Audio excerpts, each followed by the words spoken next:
அனைவருக்கும் வணக்கம். ஆகாயத்தை நோக்கி பயணித்தல், ரீச்சிங் ஃபார் த ஸ்கை அப்படிங்கிற தலைப்புல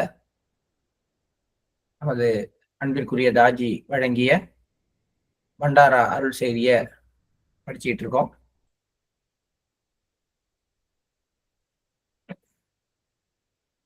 ஒரு முறை சாரிஜி அவர்கள் ஒவ்வொரு உண்மையான பயிற்சியாளரும் சிந்திக்க வேண்டிய ஒரு கருத்தை முன்வைத்தார். ஆன்மீக களம் மிகவும் மென்மையானதாகவும் ஏற்புத்தன்மை கொண்டதாகவும் இருப்பதால் அது தற்பெருமை வளர்வதற்கும் சூழ்ச்சியுடன் கையாளும் திறன் வேரூன்றுவதற்கும் ஏற்ற நிலமாக மாறுகிறது. இதுதான் நம்ம நேத்திக்கு வேற ஒரு கோட்டா சொன்னோம். இப்படி சொன்னோம்னா அறிவு வளரும் பொழுது அதோடு கூடவே சுயநலமும், ஆன்மீக பயிற்சி செய்யும் பொழுது அதனோடு கூடவே அகங்காரமும் வளருது அப்படின்னு சொன்னோம். அது சாரிஜி இன்னும் தெளிவா இன்னும் கீழே இறங்கி சூட்சுமமா சொல்லியிருக்காரு. ஆன்மீக காலத்தில் என்ன வளருதுன்னா தற்பெருமையும் சூழ்ச்சியுடன் கையாளும் திறனும் வேரூன்றுகிறது. யாரெல்லாம் ஆன்மீகவாதியா மாறுறாங்களோ அவங்கள்ட்ட இது ரெண்டும் தன்னால வரும். தற்பெருமை வரும், ஒரு விஷயத்தை ஒரு கன்னிங்காக, ஒரு தந்திரமாக, ஒரு சூழ்ச்சிகரமாக கையாளுகின்ற ஒரு திறனும் வருது. இது ஏன் வருது? ஏன் உலகியல் வாழ்க்கையில இது வராதா, ஆன்மீக வாழ்க்கையில தான் வருமா அப்படின்னு கேட்டா, உலகாயத வாழ்க்கையில் அகங்காரம் தொடர்ந்து பரிசோதனைக்கு உட்பட்டு கொண்டே இருக்கும். சோதனை ஆகிட்டே இருக்கும் அகங்காரத்துக்கு.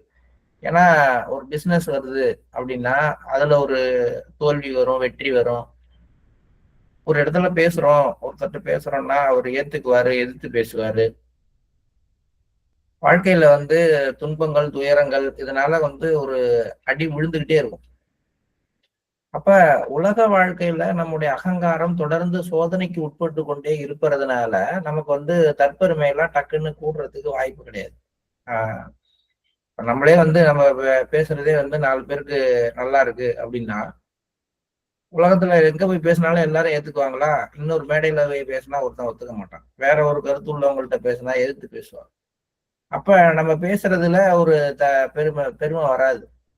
சரி, இங்கதான் பேசலாம், இங்க பேசினா எடுபடாது அப்படின்னு ஒரு விஷயம் வரும். இதெல்லாம் உலக வாழ்க்கையில நடக்கக்கூடியது.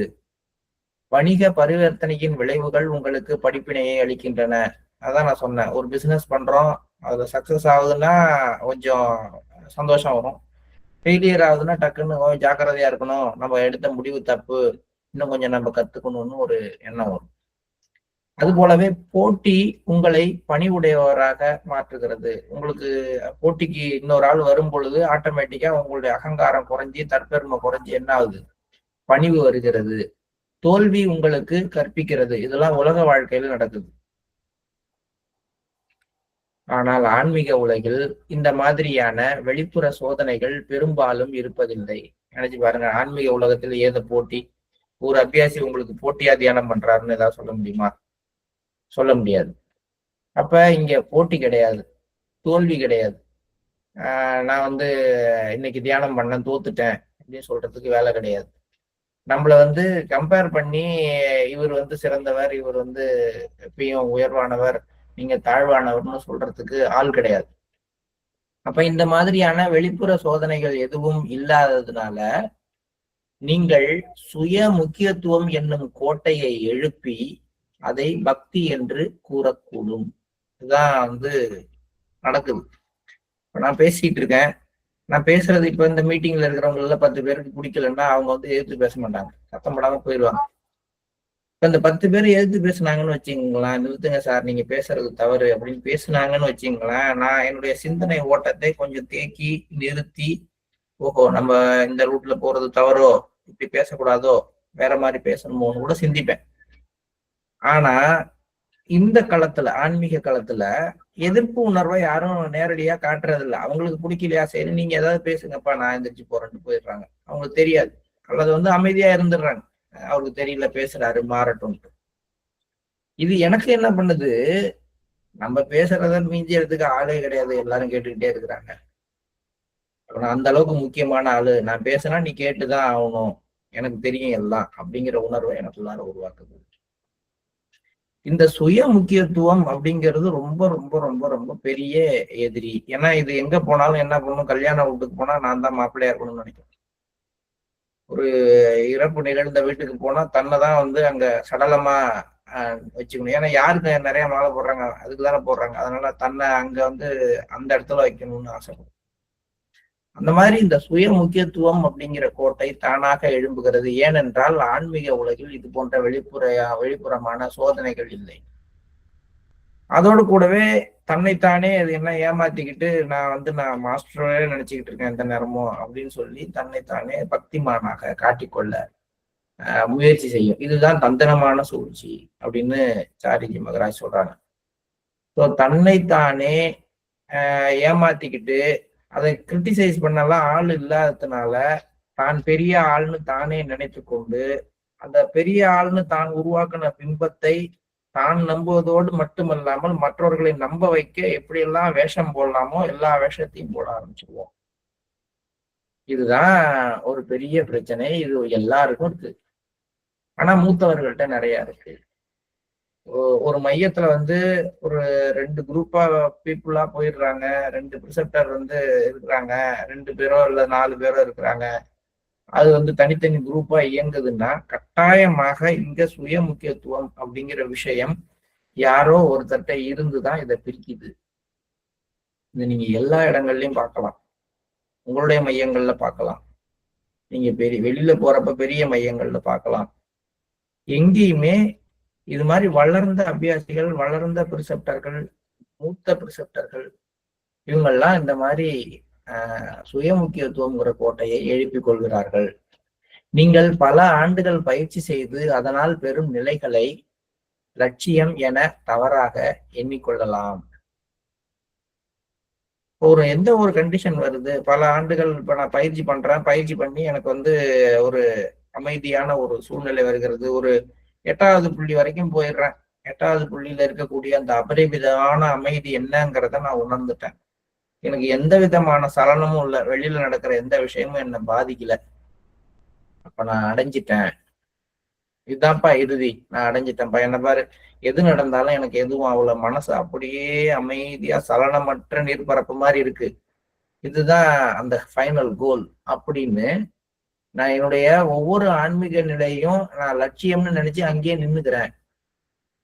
அப்ப உங்களையே நீங்கள் பார்த்து கொள்வதற்கு ஏற்ற கண்ணாடியை போல உங்களது உள்நிலையை பற்றிய காலாண்டு அறிக்கையை யாரும் உங்களுக்கு வழங்க போவதில்லை.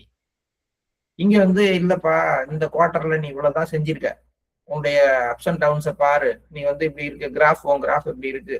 இது வந்து எல்லா கம்பெனிகள்லயும் கொடுப்பாங்க காலாண்டு அறிக்கை. உங்க கம்பெனியோடைய முன்னேற்றம் என்ன, போன வருஷம் அந்த நேரத்துல எப்படி இருந்துச்சு, இப்ப எப்படி இருக்கு, கம்பேரிங் வித் காமன் அட்வான்ஸ்மெண்ட், உலக பொருளாதாரத்தோட உங்க பொருளாதாரம் எப்படி ஒத்து போகுது, கம்பெனியோடைய நிதிநிலை அறிக்கை எப்படி இருக்கு, இதெல்லாம் 3 மாசத்துக்கு ஒரு தடவை தர்ற மாதிரி யாரோ உங்களுடைய பயிற்சி முறை, நீங்க அடைஞ்சிருக்கிற லெவல், நீங்க இப்ப இந்த புள்ளியில இருக்கீங்க, இந்த புள்ளிக்கு வந்து இவ்வளவு நாளுக்குள்ளார போயிருக்கணும், நீங்க இப்படி போறீங்கன்னு யாராவது ப்ராக்ரஸ் ரிப்போர்ட் கொடுக்க போறாங்களா? கிடையாது. இதுதாங்க பிரச்சனை. இந்த பாதையினுடைய மென்மைத்தன்மையே அகங்காரத்தின் பொறிகளில் சுக்கிக் கொள்வதற்கு சாத்தியத்தை உருவாக்குகிறது. ரொம்ப அழகான, ரொம்ப ஜாக்கிரதையான, ரொம்பவும் ஒரு மிக முக்கியமான எச்சரிக்கை இந்த இடத்துல இந்த பாராவுல சொல்லப்படுது. ஏன் ஆன்மீகம் என்பது அகங்காரத்தின் பொறிகளை உருவாக்குகிறது?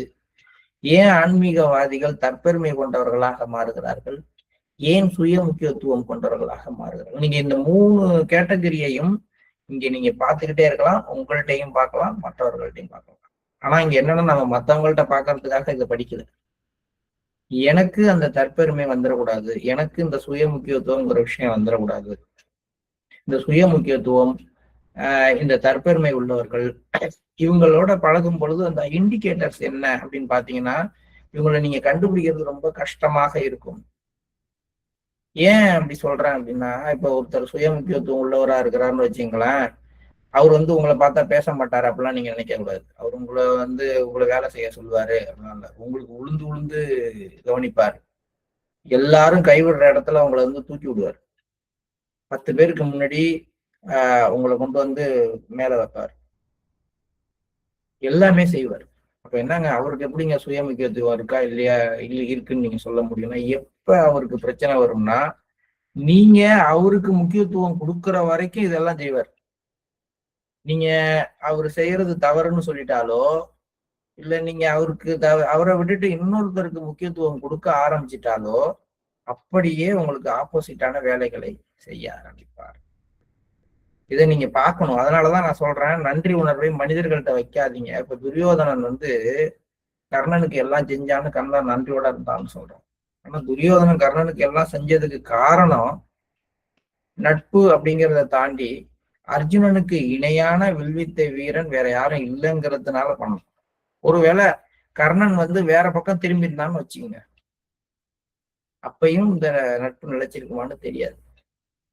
அதனால சுய முக்கியத்துவம் உள்ளவர்களோடு பழகிறோங்கிறதே நமக்கு தெரியாம நிறைய பேர்கிட்ட பழகி நிறைய பேரை பத்தி உயர்வா நினைத்து கொண்டு அப்ப உயர்வா நினைக்க கூடாதா அப்படின்னா, இது அடுத்த மெசேஜ்ல வர வேண்டிய விஷயம். அதை நம்ம அடுத்த மெசேஜ் படிக்கும் போது பேசலாம்.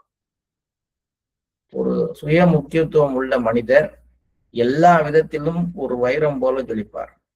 அவரை கண்டுகொள்ள வேண்டிய ஒரே இடம், அவருக்கு முக்கியத்துவம் கொடுக்காமல் வேற ஒருத்தட்ட முக்கியத்துவம் கொடுக்குறப்ப அவருடைய நடவடிக்கைகள் அது கூட ரொம்ப அப்படியே மேலோட்டமா நல்லா இருக்கிற மாதிரியே இருக்கும். ஆனால் கொஞ்சம் கொஞ்சமாக அவரை அப்படியே டைவர்ட் ஆவார். இது நீங்க பார்க்கலாம். அதே மாதிரி இந்த தற்பெருமை உள்ள மனிதர்கள் அவங்களுடைய பேச்சு நடத்தையில என்னன்னு கேட்டா, அவங்க எல்லாரையும் கிரிட்டிசைஸ் பண்ணுவாங்க. ஆனால் அவர்களை யாராவது விமர்சனம் செய்தால் அவர்கள் தாங்க மாட்டார்கள். இது ஒண்ணு மட்டும் நீங்க பார்க்கலாம். இது ஒண்ணு அடையாளமா எடுத்துக்கிட்டீங்கன்னா, இப்ப நீங்க ஜாலியா ஒருத்தர் விமர்சனம் பண்ணிக்கலாம்.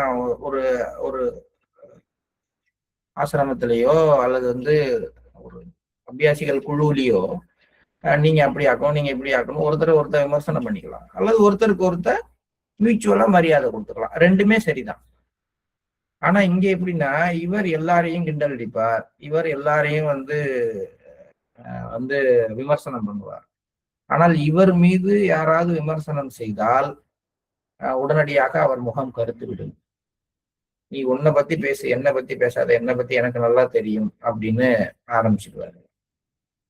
ஈவன் எங்க போனாலும் சரி, அதாவது ஒரு ஒரு ஒரு அலுவலகத்துல ஒரு எடுத்துக்காட்டுக்காக இதெல்லாம் சொல்றேன். ஏன் இது ரொம்ப வளர்க்குறேன் அப்படின்னா, இந்த மாதிரி கேரக்டர்லாம் நம்ம நிறைய பார்ப்போம்.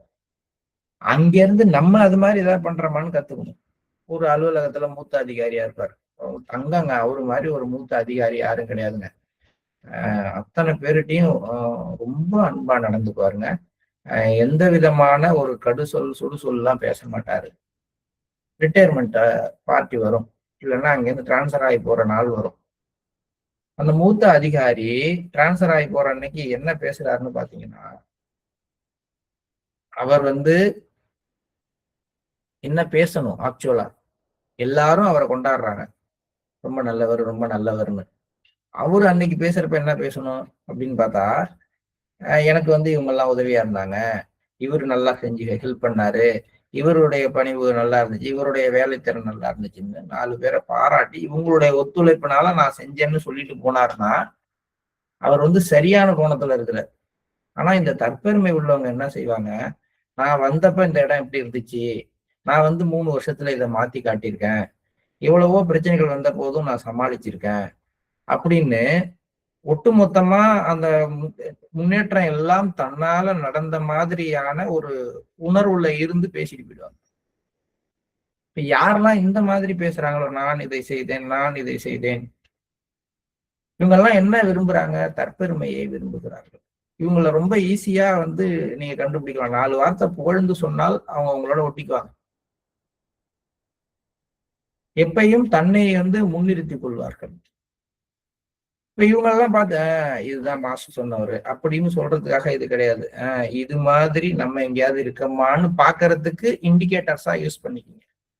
ஏன்னா நான் என்ன எப்படி இருக்கிறேன் அப்படிங்கிற இந்த விஷயங்களை வச்சுக்கிட்டு தான் என்னத்தான் உங்கள்ட்ட இந்த மாதிரி பிம்பமாலாம் காட்டுறேன். நான் இந்த அவர்னு சொல்றேன்ல, அந்த அவர் யாருன்னா நான் தான்.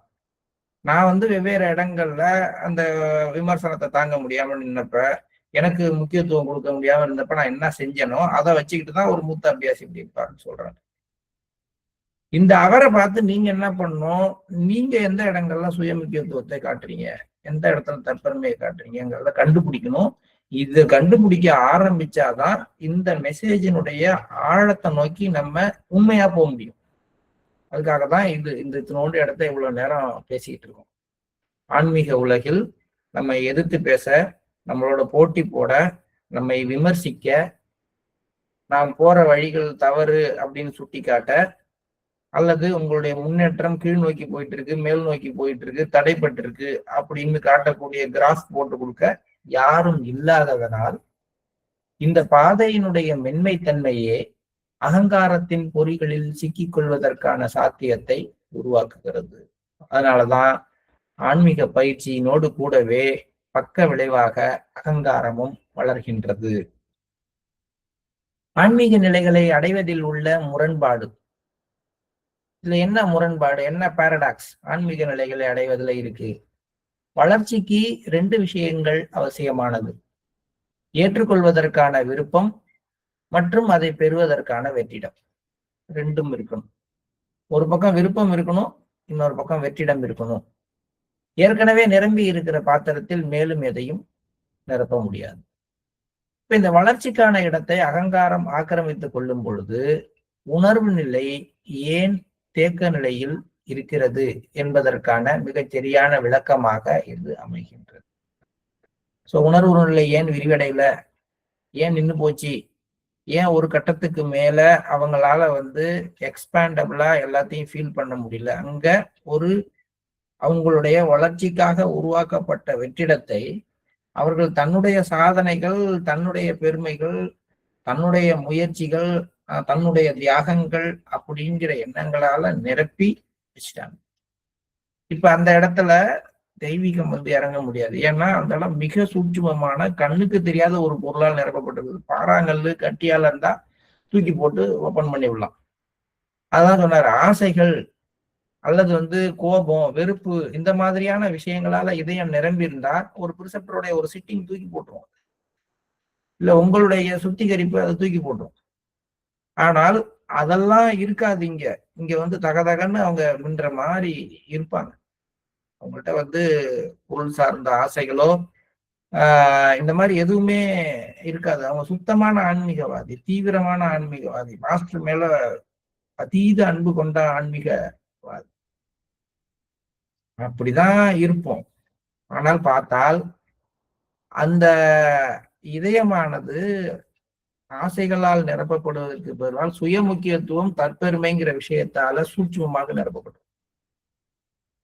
இப்ப இதை தாண்டி இதுக்குள்ளார எதுவும் இறங்க முடியாது அப்படிங்கிறதுனால உணர்வு ஒரு நிலையில் ஒரு தேக்க நிலை வந்து விடுகிறது. உணர்வு ஒரு நிலை விரிவடைவதில்லை. தற்பெருமைவாதிகளுக்கு உணர்வு நிலை விரிவடையாது. இது அடுத்த சூட்சுமமான விஷயம். இப்ப என்னுடைய கான்சியஸ்னஸ் எக்ஸ்பேண்ட் ஆகணும்னா எங்க உடையுது, எக்ஸ்பேன்ஷன் நிக்குது அப்படின்னு பாத்தீங்கன்னா, உங்களுடைய அகங்காரத்தினால், உங்களுடைய தற்பெருமையினால் உங்களை நீங்களே நிரப்பி வைத்துக் கொள்ளும் பொழுது, இந்த ஒரு பழமொழி சொல்லுவாங்க, பூனை கண்ணை மூடிக்கொண்டால் பூலோகம் இருண்டு போயிடுச்சு அப்படிங்கிற மாதிரி. அவர்களை பொறுத்த வரைக்கும் அவர்கள் வளர்ந்து விட்டதால் ஒரு எண்ணத்துக்கு வந்துட்டதுனால அவங்க ரீச்ட். அதுக்கப்புறம் அங்க உள்ளார தெய்வீகம் இறங்குறதுக்கு இடம் கிடையாது அப்படிங்கிற ஒரு சூழ்நிலைக்கு அவங்க போயிடுறாங்க. ஆன்மீக தற்பெருமையால் உருவாகும் சம்ஸ்காரங்களை அகற்றுவது மிகவும் கடினம். ரொம்ப ரொம்ப முக்கியமா அடிக்கோடிட்டு வச்சுக்க. இந்த வார்த்தைக்காகத்தான் இதுக்கு முன்னாடி இவ்வளவு விஷயம் பேசுறேன். சம்ஸ்காரங்களை நீக்கிடலாம், மாஸ்டர் இருக்காரு. அப்புறம் ஏன் மாஸ்டர் பக்கத்துல இருந்தவங்க, மாஸ்டரோட கூட இருந்தவங்க, வரலாறுல நம்ம படிக்கிற எல்லா இந்த சகஜ மார்க்க வரலாறுல நம்ம மாஸ்டர்கள் எதிர்கொண்ட பிரச்சனைக்கு காரணமாக இருந்தவர்கள், இவர்களுக்கெல்லாம் டிராப்பா இருந்தது அவர்களுடைய தற்பெருமையும் அவர்களுடைய சுய முக்கியத்துவம். அவங்களுக்கு சுய முக்கியத்துவம் வழங்கப்படவில்லை என்ற உடனேயே அவங்க மாறி போயிட்டாங்க. ஏன் பாபுஜியால மாற்ற முடியாதா? அவ்வளவு எதிர்ப்புலையும் பாபு மதன் மோகன்லால் பாபுஜியோட நின்றார். சரிதானே?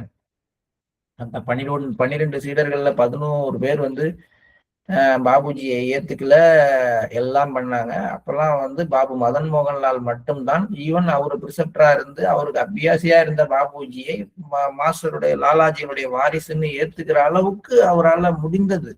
அந்த அளவுக்கு பக்குவம் இருந்துச்சுங்க. அந்த பக்குவத்துக்கான சோதனை ஒண்ணு வந்துச்சு. அந்த சோதனையில அவரு தோத்து போனார். அப்பதான், அதுக்கு முன்னாடியே அதெல்லாம் உள்ளுக்குள்ளார இருந்துச்சு.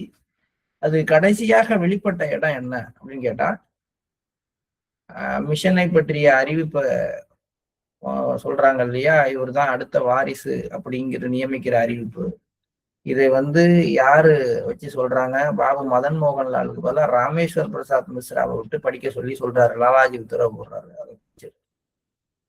அந்த இடத்துலதான் மதன் மோகன்லால் வந்து முதல்ல மனசு கும்பிடுறாரு. எங்க கும்பிடுறாரு? நான் எனக்கு அவரு தானே செக்ரட்டரி, அப்ப அவரு தானே இதை சொல்லணும். இது எப்படி ராமேஸ்வர் பிரசாத் மிஸ்ரா சொல்லலாம்? அப்ப எனக்கு அந்த முக்கியத்துவம் இல்லை, என்ன நீங்க ஓரம் கட்டுறீங்க, எங்க போறாங்க பாருங்க.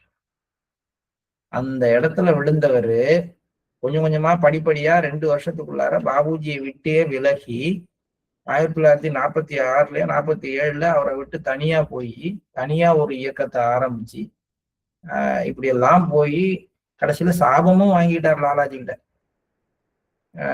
இந்த உன்னுடைய அந்த அடுத்த ஜெனரேஷன்ஸுக்கான அந்த ஒளியானது கட் பண்ணப்படுகிறது அப்படிங்கிறது. ஏன் பாபுஜி நினைச்சிருந்தா இதை கிளீன் பண்ணி அவரை சரி பண்ணிருக்கலாமேன்னா, அதுக்கான வரிதான் இங்க இருக்கு. ஆன்மீக தற்பெருமையால் உருவாகும் சம்ஸ்காரங்களை அகற்றுவது மிகவும் கடினம். அப்ப நம்ம ஆசைகளோட போராடுறது வந்து பெரிய விஷயம் கிடையாது. நீங்க போராடாட்டி கூட கிளீன் பண்ணிக்கலாம், ஒரு நாளைக்கு சரி பண்ணிக்கலாம். நோக்கம் இல்லாமல் சோம்பலா கிடந்தா கூட ஒரு நாளைக்கு தூண்டி விட்டுடலாம். சந்தேகம் இருந்தால் கூட உங்கள்கிட்ட வந்து உங்களுக்கு துணிச்சலை வரவழைச்சு, வாப்பா நீ இன்னும் கொஞ்சம் வான்னு பக்கத்துல நின்று ஒருத்தர் எக்ஸ்டர்னல் சப்போர்ட் கொடுத்து கூட கொஞ்ச நாள் கூட்டு போயிடலாம். இந்த தற்பெருமைவாதிகளை எதுவுமே செய்ய முடியாது. அவங்க தலையில அவங்களே கொள்ளி வச்சுக்குவாங்க.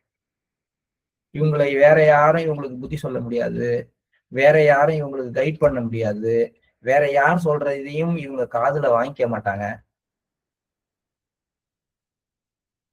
இதுல ஏதாவது ஒண்ணு நடந்தாதானே வந்து எக்ஸ்டர்னலா யாராவது சரி பண்ண முடியும். சரி, வேற யாரும் செய்ய வேணாம், உள்ளுக்குள்ளார போய் செய்யலாம் அப்படின்னு பார்த்தா இதயத்தை சூட்சுமமான அகங்காரத்தினால தந்திரத்தினால நிரப்பி வச்சிருப்பாங்க. அது மேல தெய்வீகம் இறங்காது. அப்ப சுத்திகரிப்பு பண்ணுவது மிகவும் கடினம் அப்படிங்கிற சூழ்நிலைக்கு இவங்க போயிடுவாங்க. ரொம்ப ரொம்ப இந்த பகுதிகளை திருப்பி திருப்பி படிச்சுக்குங்க. ஏன்னா நம்மளும் வந்து ஆன்மீகத்துல வளர வளர நம்ம சிக்க போற நம்மளை அறியாமலேயே நாம இப்பயே சிக்கி கொண்டிருக்கிற முக்கியமான பொறிகள்ல இது ஒன்னாக இருக்கும். அவை இப்படி கூறிக்கொள்ளும். எப்படி கூறிக்கொள்ளும்னு சொல்றாரு பாருங்க. எவ்வளவு கீழே இறங்கி வந்து மாஸ்டர் பேசுறாரு பாருங்களேன். இந்த விஷயத்த சொல்லிட்டு இதுக்கு எடுத்துக்காட்டுலாம் சொல்றாரு. நான் 20 வருடங்களாக பயிற்சி செய்து வருகிறேன். இந்த வார்த்தை ஏன் வருது? நான் வந்து 40 வருஷமா இருக்காங்க. நான் பாபுஜி காலத்திலேயே அபியாசிங்க, நான் சாரிஜி காலத்திலேயே பிரிசெப்டருங்க. அப்பெல்லாம் நாங்க வந்து இந்த மாதிரி எல்லாம் இதை செஞ்சிருக்கோம். அப்படி என்று ஏதோ ஒரு எடுத்துக்காட்டுக்காக ஒரு நாளைக்கு சொன்னால் அது வேற விஷயம். அப்படின்னு நினைத்துக்கிட்டு அந்த உணர்வுலயே இருந்தால் அங்க தற்பெருமையும் அகங்காரமும் வருகிறது. நாங்கெல்லாம் வந்து எப்படி ஒரு புதுசா வர்ற பிரிசெப்டர்ட்ட நீங்கெல்லாம் இப்ப வந்து பரீட்சை எழுதி வரீங்கப்பா, எங்களெல்லாம் மாஸ்டரே செலக்ட் பண்ணாரு. எங்களுடைய கண்டிஷனை பார்த்து அன்னைக்கெல்லாம் வந்து இந்த மாதிரி பரீட்சையில பாஸ் பண்ணவங்க நீங்கெல்லாம், உங்களுக்கு கண்டிஷன் இருக்கோ இல்லையோ பரீட்சையினால வந்திருக்கீங்க புது பிரிசெப்டர்ட்ட. நாங்கெல்லாம் எப்படி தெரியுமா? சாரிஜி எங்களுடைய உள்நிலையை பார்த்து எங்களை செலக்ட் பண்ணி எங்களை அங்க தூக்கி வச்சாரு. இப்படின்னு எல்லாம் பேசுற பிரிசெப்டர்கள் எல்லாம் இருக்கிறாங்க. அடுத்தது இது ஒரு கேட்டகரி. சுய முக்கியத்துவம் தற்பெருமை எப்படிலாம் வெளிப்படும் சொல்றாரு. நான் மாஸ்டருடைய ஒவ்வொரு வார்த்தையையும் ரொம்ப ஆழமா புரிஞ்சுட்டு இருக்கேன்ப்பா. நீங்களாம் ரொம்ப மேலோட்டமா இருக்கீங்க. அவர் எந்த டெப்த்ல சொல்றாரு தெரியுமா? நீங்க ரொம்ப மேலோட்டமா பாக்குறீங்க. இந்த உணர்வு தனக்கு இருந்தால் இன்னும் புரிய வேண்டிய விஷயம். இந்த வார்த்தைக்கு அர்த்தம் என்னன்னு புரியறதுக்கு இன்னும் 100 டைமென்ஷன் இருக்கு. நான் ஆழமாக புரிந்து கொண்டுள்ளேன், புரிஞ்சுக்கிட்டேன் அப்படின்னு முடிஞ்சிருச்சுன்னா முடிஞ்சு போச்சு. அதுக்கப்புறம் மேற்கொண்டு புரிந்து கொள்வதற்கான சாத்தியக்கூறை யார் நிறுத்துறாங்க? நம்ம தான் நிறுத்துறோம். அந்த வடிவேலு வடிவேலு இல்ல, தங்கவேலு முத்துலட்சுமியுடைய ஒரு நகைச்சுவை காட்சி அந்த காலத்துல கல்யாண பரிசு படத்துல வரும். சப்பாத்தி எப்படி செய்யறது, நான் முதல்ல பாத்திரம் எடுத்துக்கணும், அதான் எனக்கு தெரியுமே, அதுல வந்து மாவை போட்டு தண்ணி ஊத்தி போய் செய்யணும், அதான் எனக்கு தெரியும், அதான் எனக்கு தெரியுமே அப்படின்னுட்டா அதோட நின்று போச்சு. அப்புறம் வளர்ச்சி கிடையாது. அதுக்கப்புறம் என்ன செய்யணும்னு கேட்டாதானே நல்லா இருக்கும். அப்புறம் என்ன செய்யணும், இதே அதான் எனக்கு தெரியுமேன்னு சொல்றதுக்கு பதிலா அப்புறம் என்ன செய்யணும்னு கேட்கலாம்ல. அது கேட்கறது தான் வந்து வளர்ச்சிக்கான வழி. ஆனால் இங்க வந்து எப்படி இருக்கும்னா, அதான் எனக்கு தெரியுமே, எனக்கு தான் நல்லா புரிஞ்சிருச்சே, நான் நல்லா படிச்சுட்டேன், இன்டெப்த்ல எனக்கு ஃபீல் ஆயிடுச்சு அப்படின்னுட்டா நானே வந்து அந்த இடத்தை நிரப்பி வச்சுக்கிறேன் என்னுடைய தற்பெருமையாக. இந்த பாதையில் பயணிப்பதற்காக நான் நிறைய தியாகங்கள் செய்துக்கிறேன். என்ன மாதிரி தெரியுமாங்க, நாங்கெல்லாம் வந்து கஷ்டப்பட்டு வந்திருக்கோம். ஒவ்வொரு நாளும் வந்து மிஷனுக்காக நான் வந்து ஒவ்வொரு செங்கல்லும் எடுத்து வச்சிருக்கேன். இந்த மணப்பாக்கம் ஆசிரமத்தை பாத்தீங்களா, இதுல எந்த ஒரு கட்டடத்திலையும் நான் வேலை செய்யாத இடமே கிடையாது. சாப்பிடாம தூங்காம இரவு பகலாக நின்று இந்த ஆசிரம கட்டமைப்பு உள்ளார நான் வந்திருக்கேன். இந்த மிஷனுடைய கட்டமைப்புல பாத்தீங்களா, இந்த இந்த இந்த சென்டரை வளர்க்கறதுக்கு இங்க இருக்கிற ஒரு அபியாசியும் இங்க இருக்கிறதுக்கு காரணம் நானு. என்ன கஷ்டப்பட்டிருக்கேன் தெரியுமா, ஒவ்வொரு ஊரா போய் ஒவ்வொரு வீடா போய் உட்கார்ந்து சிட்டிங் கொடுத்து கூட்டிட்டு வந்திருக்கேன். இது மத்தவங்க சொன்னா பரவாயில்ல, இப்படி செய்திருப்பதாக நீங்கள் நினைக்கிற அன்னைக்கு உங்களுக்குள்ளார தற்பெருமைங்கிற ஒரு விஷயம் உங்களை அறியாமல் உள்ளுக்குள்ளார குடிக்கொண்டிருக்கு. ஏங்க இது மணப்பாக்கம் ஆசிரமோ கண்கா ஆசிரமோ ஒரு சென்டர் வளர்ச்சி அப்படித்தான்னு கிடையாது. இன்னும் சூட்சமமாக ஒரே ஒரு அபியாசிக்கு நீங்க செய்யறதாக ஃபீல் பண்ணா கூட, அந்த ஒரு அபியாசியை நான் தான் தியாகம் பண்ணி கூட்டு வந்திருக்கேன்னு நினைச்சா கூட அதே அளவுல இங்க கொஞ்சம் தற்பெருமை இங்க உள்ளுக்குள்ளார வர ஆரம்பிக்குது. அதனாலதான் பாபுஜி வந்து அந்த மாதிரி இங்க இருந்து தற்பெருமையோட போறவங்களெல்லாம் அங்கேயே கட் பண்ணி விடுற வேலையெல்லாம் பார்த்திருக்காரு ஒரு காலகட்டத்திலையும். அதெல்லாம் நடக்கும், எல்லாருக்குமே நடக்கும். ஒரு ப்ரிசெப்டர் வந்து ஒரு 15 அபியாசியை கூட்டிட்டு ரெடி பண்ணி அவங்களோட சிட்டிங் எல்லாம் கொடுத்து, அதாவது இப்ப கிடையாது, நான் சொல்றது வந்து பாபுஜி காலத்துலன்னா இப்ப அபியாசியை கூப்பிட்டு போறது எவ்வளவு பெரிய கஷ்டம். அவ்வளோ அபியாசிகளை கூப்பிட்டுக்கிட்டு அவங்களுக்கு எல்லாம் சொல்லி, பாபுஜி அப்படிப்பட்டவர் இப்படிப்பட்ட, நான்லாம் பாபுஜிட்ட போய் எப்படி தெரியுமா பழகிருக்கேன், நான் போன உடனே பாபுஜி என்ன வாங்கன்னு கூப்பிடுவாரு, இதெல்லாம் செய்வேன், அவரோட உட்கார்ந்து பேசி இது மாதிரி செஞ்சிருக்கேன், எனக்கு பாபுஜி இதை செஞ்சிருக்காருன்னு ரயில் ஃபுல்லா கதை. கதை கிடையாது, உண்மை நடந்திருக்கு.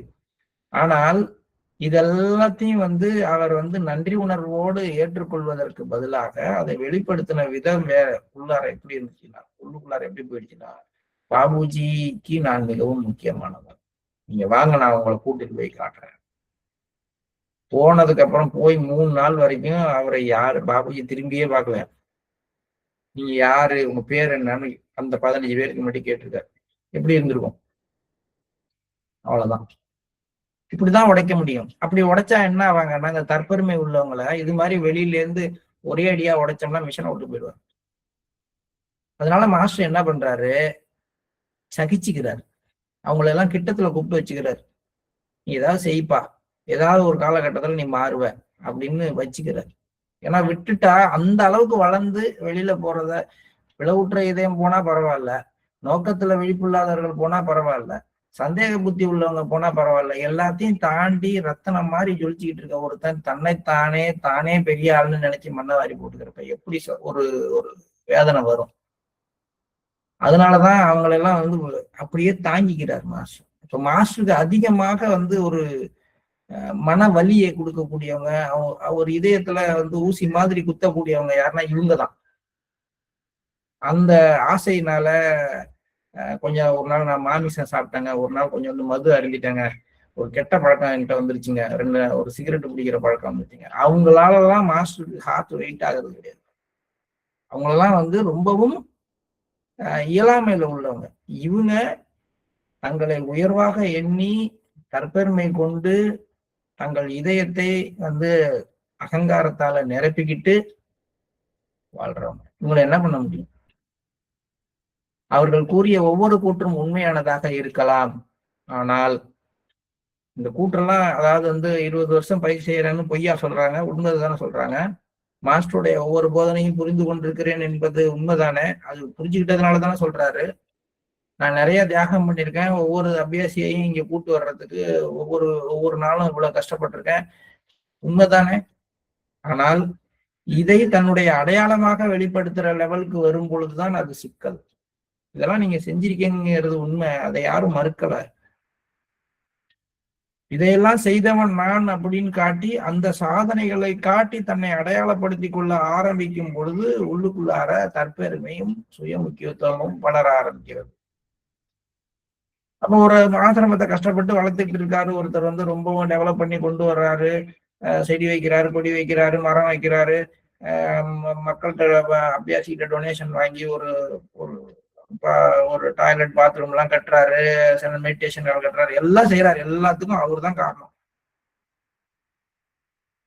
எல்லாம் காரணம். ஆனா வந்து புதுசா வர்ற ஒரு சென்டர் இன்சார்ஜுக்கு வந்து அவரை பத்தி அவர் சொல்றதை எதையும் கேட்கறதெல்லாம் செய்ய ஆரம்பிச்சிடுறாரு. உடனே இவர் என்ன பண்ணுவார்? ஏங்க இப்ப இருக்கிற ஒரு சென்டர் இன்சார்ஜிட்ட கொடுத்துருக்காங்க, அவர் எப்படி செய்யறாரோ செய்யட்டும்னு விட்டுட்டு அமைதியா இல்லாம குறுக்க போவாரு. உடனே தகராறு முத்தம், எனக்கு தெரியாம நான் இல்லாம இந்த ஆசிரமம் எங்களோட எப்படி வந்துச்சு, உங்களுக்கு எல்லாம் தெரியுமா, நான் இல்லைன்னா இந்த இடத்துல ஒரு புல்லு பூண்டு கூட இருக்காதுன்னு ஆரம்பிக்கும் பொழுதுதான் அவருக்குள்ளார சுயமுக்கியத்துவமும் அகங்காரமும் இருந்தது அவருக்கே தெரிய வரும். பல நேரங்கள்ல அதுவும் தெரிய வராது, மற்றவங்களுக்கு மட்டும்தான் தெரியும். அதனால ஜாக்கிரதை, இது ரொம்ப முக்கியமான விஷயம். இது நம்ம அனைவரையும் நம்மை அறியாமல் ஒட்டிக்கொள்கிற ஒரு தொற்று நோய். பண்டைய மரபுகள் இதனை அபிமானா என்று அழைக்கின்றன. அபிமானம்னா என்னங்க? ஒருத்தர் மேல அபிமானமா இருக்கேன்னா, ஒருத்தரை நேசிக்கிறேன், ஒருத்தரை காதலிக்கிறேன், ஒருத்தரை பற்றி மிகவும் வந்து உயர்வாக நினைக்கிறேன். இந்த மனுஷன் சுய அபிமானம் உடையவர்கள், இவர்கள் எல்லாம் தன் மேல தானே அபிமானம் உடையவர்களாக மாறிவிடுகிறார்கள். இந்த நுட்பமான தற்பெருமை மிகவும் உண்மையாக பயிற்சி செய்பவரது இதயத்தில் நுழைந்து விடுகிறது. அதுதான் பிரச்சனை.